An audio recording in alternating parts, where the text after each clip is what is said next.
ডিমটা দিয়ে দিয়েছি, এতে পেঁয়াজ, আলু, জিরে, ধনে গুঁড়ো, নুন পরিমাণ মতো দিয়ে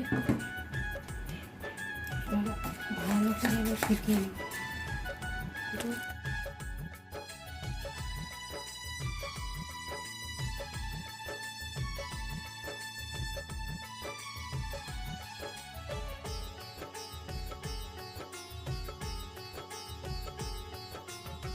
সুশোভিত মণ্ডপে জেলে দিপি ধূপ, দেখছি অবাক চোখে তোমার ওই রূপ।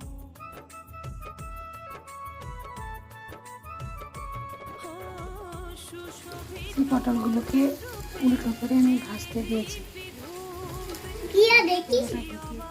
শেয়ার করতে পারলাম না। এটা পটলের ভাজা ফাইনাল লুক। এরকম ভেজে একবার খেলে বারবার খেতে ইচ্ছে করবে। যদি ভালো লাগে আমার চ্যানেলটাকে অবশ্যই লাইক করে সাবস্ক্রাইব করে দেবেন, আর এইভাবে একবার বানিয়ে অবশ্যই খাবেন।